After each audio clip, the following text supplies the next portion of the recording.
En ce début d'année 2013, face aux attentes et aux besoins des populations d'Afrique, dans le prolongement de l'action des frères d'armes maliens et français engagés dans un combat commun contre la barbarie, une évidence s'impose.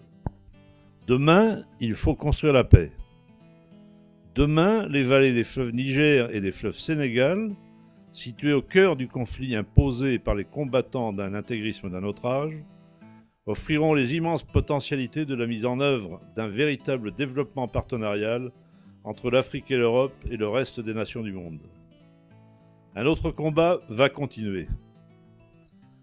La guerre qui vient de s'engager et la paix indispensable qui doit suivre nous offrent l'opportunité de revenir aux sources et aux fondamentaux de l'action engagée en 1977 par les auteurs de ce commentaire, pour créer les liens structurels de relations novatrices entre le Nord et le Sud. Hier, la Loire et un port comme celui de la ville de Nantes, avec beaucoup d'autres ports de France, étaient au cœur d'un trafic flétrissant les exigences de l'humanisme le plus élémentaire. Des hommes bâtissaient leur fortune, leur prospérité et celle de leur région sur le trafic et la vente d'autres hommes. Des êtres humains devenaient des marchandises. Arrachés des terres d'Afrique, des femmes et des hommes voyaient leur vie et leur destin réduits à néant parce qu'ils étaient noirs et soi-disant aptes à des tâches inhumaines pour assurer la prospérité de colons blancs dans une lointaine Amérique. Ils entraient pourtant toujours dans l'histoire des siècles à venir. Ils marquaient cette histoire de l'ensemble de notre humanité, d'une tâche difficile à effacer. Aujourd'hui, à partir de la Loire, de Nantes, des villes du cours de ce fleuve royal, des communes riveraines du plus grand lac de France, le lac de Grandlieu, du Pays de Ré, riverain de l'estuaire de la Loire, du port de la ville de Pornic, et des petites villes de la baie de Bourgneuf, commune de ce Pays de Ré, qui plonge ses origines dans une histoire qui inclut le chapitre sombre du trafic de ce qu'il fut convenu d'appeler le commerce du bois d'ébène. Aujourd'hui, à partir du grand fleuve Niger et du fleuve Sénégal, vecteur de vie et de relations entre les hommes qui arrosent le Mali, le Sénégal, le Niger, le Nigeria, la Mauritanie, dont les affluents vont jusqu'au Burkina Faso, les femmes et les hommes originaires d'Afrique et d'Europe, membres de Planète 21 International, vous propose d'écrire l'histoire d'une façon différente. Dans le cadre d'une paix retrouvée, les fondateurs de Planète 21 International, hommes et femmes d'Afrique et d'Europe, proposent de réaliser l'opération Renaissance. À partir de la réalité des potentialités des fleuves Niger et Sénégal, car ils savent que seul le poids des armes ne résoudra pas la crise actuelle, ces hommes et ces femmes vous disent qu'il est possible et nécessaire de créer une vaste opération de développement sécurisé sur l'ensemble des vallées de ces fleuves et de leurs affluents. Ils affirment que cette action peut répondre aux besoins et aux attentes des populations riveraines de ces fleuves et des jeunesses des pays concernés, et par extension de celles de tous les pays voisins. Ils disent que cette action est porteuse de la solution de progrès après la fin de la crise qui frappe le Mali et risque de s'étendre à toutes les nations des bassins méditerranéens et atlantiques dans le cadre de l'affrontement des trois religions issues du livre et de la Révélation.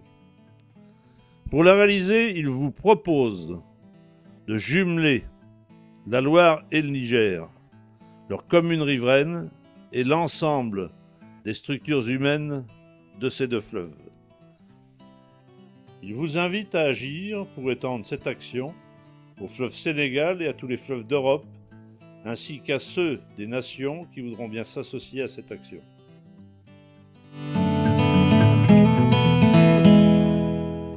Tout a commencé sur les bords du fleuve Niger en 1984. dans le cadre du rallye motonautique organisé par Thierry Sabine entre Niamey et Bamako. Au cours de ce rallye, le président de l'association Menhir Aventure découvre la zone sahélienne qui borde le fleuve Niger et les populations qui y vivent. Son oncle, le docteur Paul Ringard de la Blétière, était médecin colonial entre 1926 et 1932 au Congo belge, sur les rives de l'Inzia. Il y avait pris la défense des travailleurs africains. Il a marqué l'enfance de son neveu par ses récits. Le Niger rappelle d'ailleurs à son neveu le fleuve de son enfance, la Loire. Il trouve des similitudes étranges entre ces deux fleuves, vecteurs de communication entre les hommes et véritables sources de vie. Sur les bords de l'un des affluents du Niger, le Bani, il est profondément marqué par le côté magique du campement agricole du père Vespirène Teriabougou.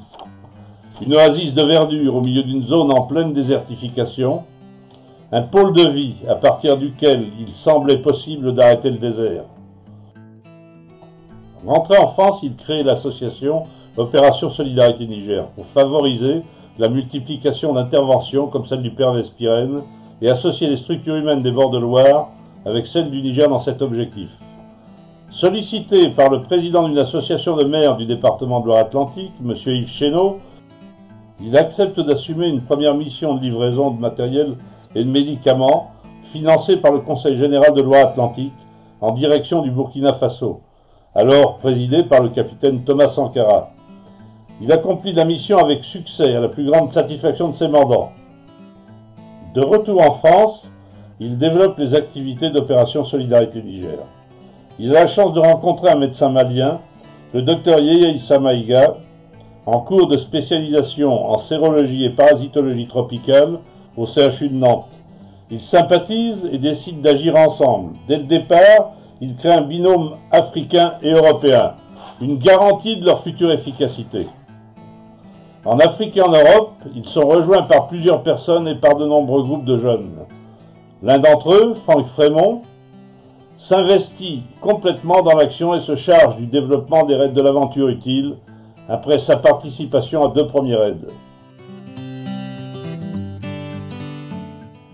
En plus de livraison par bateau ou par conteneur, ces raids favorisent la livraison de matériel en direction du sud.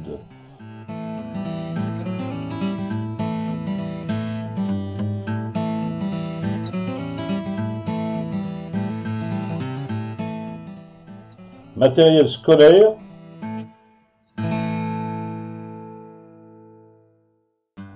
vivres,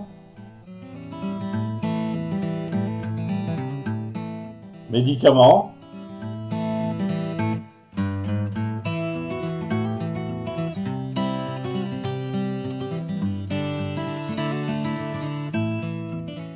bandes cordonniers pour des associations d'handicapés,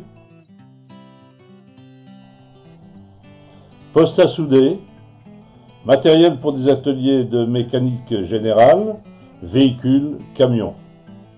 Au cours des années, l'équipe qui s'est développée réalise de nombreuses opérations de communication pour soutenir et autofinancer son action. Vente d'un fertilisant biologique par les jeunes d'OSN France, le vermicompost. Mise en relation de jeunes d'Afrique et d'Europe qui, ensemble à Bamako en 1989, plantent l'arbre de la solidarité et de l'amitié.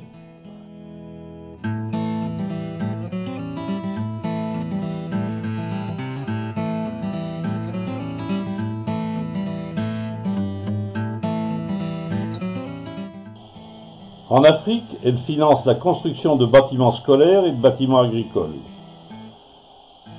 En particulier pour les jeunes diplômés sans emploi de la commune 6 de Bamako.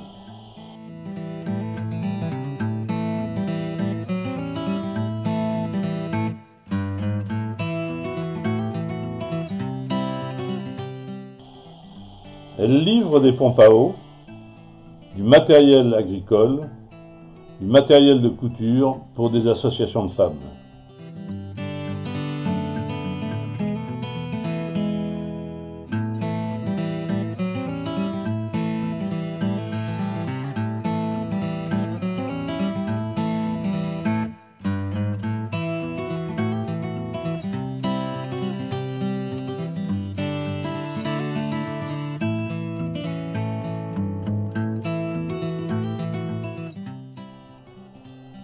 Suite au décès accidentel de Thierry Sabine et de Daniel Balavoine, sous l'égide du docteur Yeye Issa Maïga, l'équipe malienne sert même avec succès de conseillère technique aux gens de la Fondation Daniel Balavoine et garantit l'impact positif de leurs actions dans la 7e région du Mali. Elle obtient le parrainage et le soutien de nombreux artistes et personnalités. Deux hommes politiques d'origine opposée comme Raymond Barre et Pierre Bérégovoy lui apportent leur soutien. Au cours des années, cette équipe africaine et européenne élargit son champ d'action à l'ensemble des pays de l'Afrique francophone, avec des hommes comme Ousmane Ba au Sénégal ou Bernardin Gléwenou au Bénin. Elle fonde sa démarche sur l'amitié et la solidarité profonde qui sont nées des actions entreprises en commun au cours des 25 années qui se sont écoulées. Elle a défini les bases d'un véritable humanisme partenarial et l'espace privilégié de cette action, aujourd'hui souhaité par les jeunes d'Afrique, le triangle de la liberté. Aujourd'hui, elle a eu l'opportunité d'éditer aux éditions Opéra le livre Maudit soit Canaan, écrit par le docteur Ringard suite à son intervention en Afrique. Elle veut s'en servir pour autofinancer ses opérations. L'équipe africaine et européenne de Planète 21 International fonde la proposition d'action d'opération Renaissance sur le concept de l'eau, source de vie, de la mer et des fleuves, moyen traditionnel d'échange et de relations entre les hommes. Les membres de cette équipe veulent agir pour offrir aux jeunesses du Sud et du Nord l'occasion d'une nouvelle espérance, celle d'ouvrir ensemble la porte étroite de l'accomplissement de leurs destins respectifs et l'opportunité de devenir partenaires et solidaires pour qu'il en soit ainsi. Ils basent leur volonté d'action sur l'éthique novatrice de l'humanisme partenarial. Les concepts de cet humanisme sont nés des échanges et du bilan positif de plus de 30 ans d'action entre le Sud et le Nord. Les femmes et les hommes de cette équipe ont voulu partager leur expérience dans l'ouvrage Réflexion, édité aux éditions Opéra en France, en Loire-Atlantique. Ils vous offrent l'opportunité de vous associer à leur démarche et de vous y intéresser pour construire demain un monde nouveau.